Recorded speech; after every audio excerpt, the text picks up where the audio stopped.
Okay, so it is January 4th. Let me show you this. See that? It is almost 61 degrees on January 4th, taking advantage of it today. We're down here in San Diego Bay where I'm getting some drone footage for a different project altogether. And I just wanted to touch base with you guys on, being a content creator in 2022 and some things that are gonna go on and just my thought process along the way. But welcome to a new season of CINeVLOGs for 2022. So when you are a content creator on YouTube, you are pretty much your own Paramount Pictures, if you will. It's your channel. You get to do with it what you wish. You get to create and produce films the way that you want to. And to be honest with you, I get questions all the time asking, why do I create content on YouTube when I'm filming and editing and doing other projects for clients and things like that? And it's really quite simple. When you are creating content for your YouTube channel, there's really nobody to stop you from finishing your project, hitting upload, and just showing it off to the world. When you're doing things for clients or in the film industry and things like that, it gets very convoluted. There is a lot of red tape that people don't realize that goes on, or maybe you do realize it. I mean, it's kind of common sense, but there is a lot of red tape.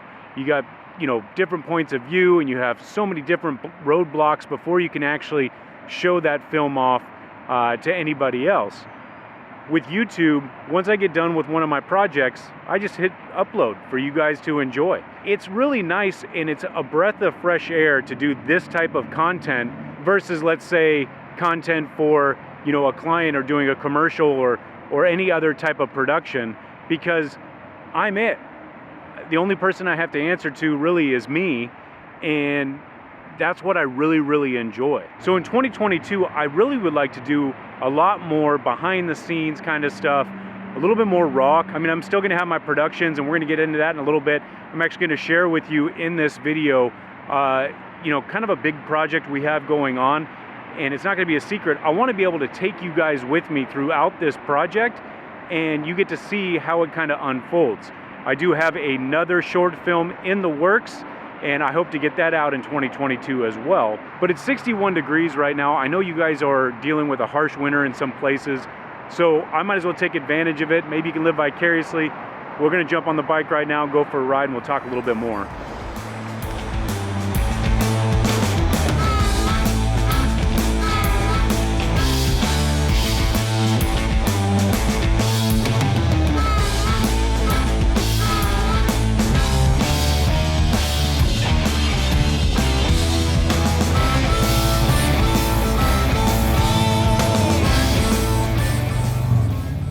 So one of the things that gets to me sometimes is when I hear other content creators trying to tell another content creator what they should or should not be filming.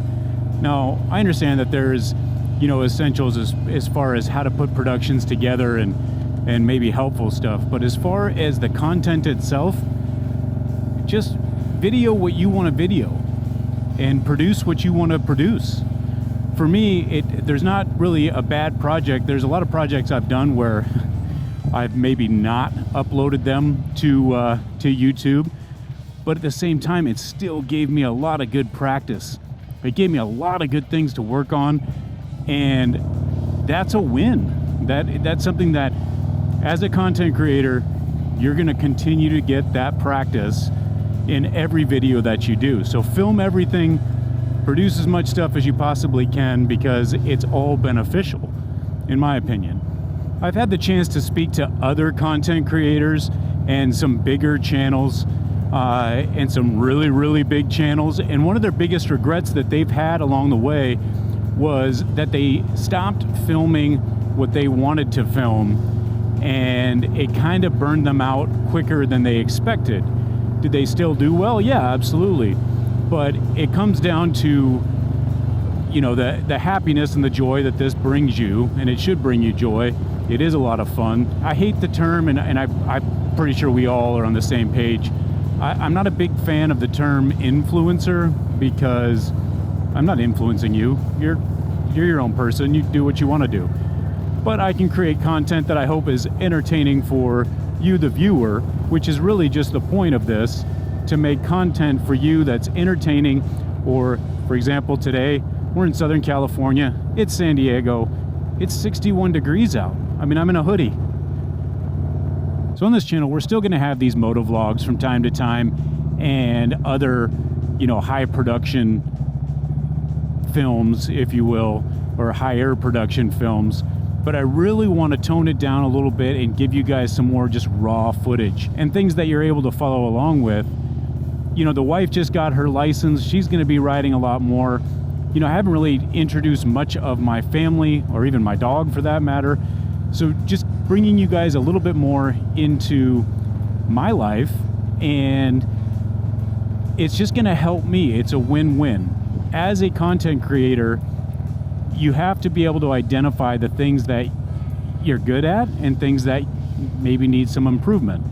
And for me, telling a story in front of the camera is something that I need to improve on, to where I can just naturally tell a story. I've been told that I tell great stories in person, but as soon as the camera's on, I really have to work at it. And I think by doing some more just regular vlog type material, where it'll all stay motorcycle centric, but it's going to show a whole gamut of my life, doing behind the scenes stuff when I'm doing photo shoots, or when I'm doing commercials, or this big project that I'm going to tell you about in just a couple minutes, and just take you all with me. At the end of the day, I believe that it'll just make me a better storyteller, and I think it's just going to help me all around, selfishly as a filmmaker and a content creator.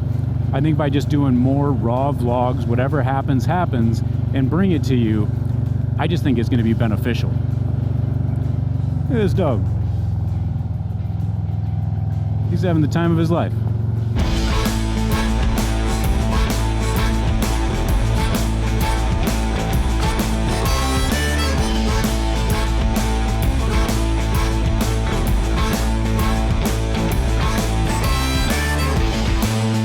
So make no mistake about it, I totally get that you need to niche down in order to be relevant in the YouTube space.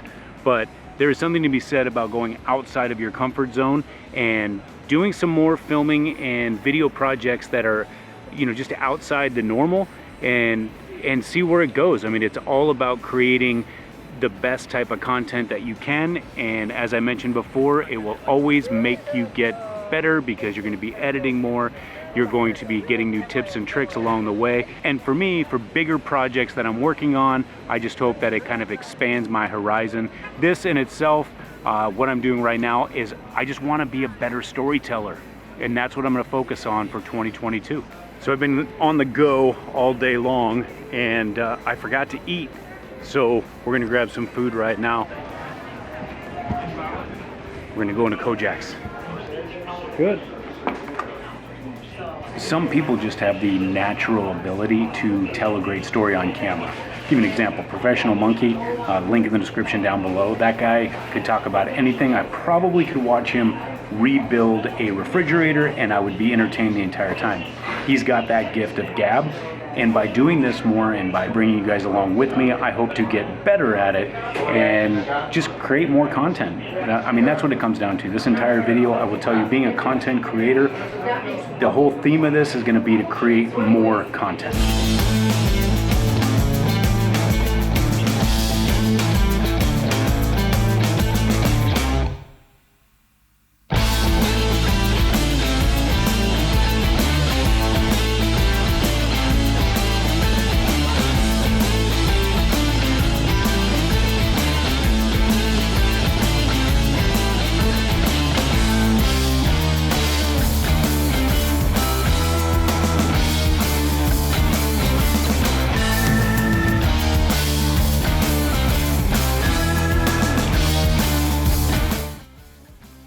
So there's no doubt that Sturgis Doesn't Care is probably my biggest accomplishment of 2021. And when that video was released, if you haven't seen it, I will throw the link up here and in the description down below. But when that came out, there was a lot of people that either commented or sent me a message saying that I should strongly consider sending that off to film festivals. And that really got the wheels turning a little bit. I mean, that would be my Super Bowl, if you will.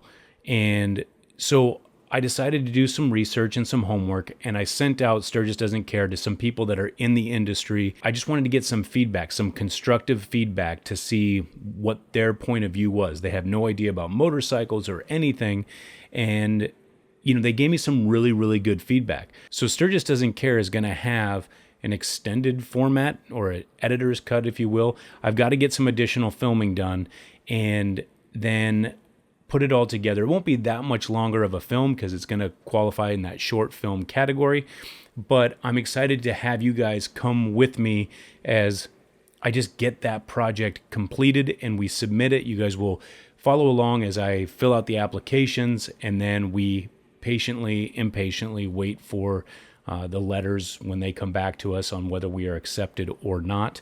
But I'm super excited about it, and I have all of you to thank for that motivation. So that's going to be the big project that I'm working on this year, is just completing Sturgis Doesn't Care in its entirety and then making it production ready for a film festival. So again, wish me luck down in the comments below, but that's going to do it for episode 1 of season 2. Folks, you have a happy new year. Until next time, you ride safe, be safe, and we'll catch you on the next one.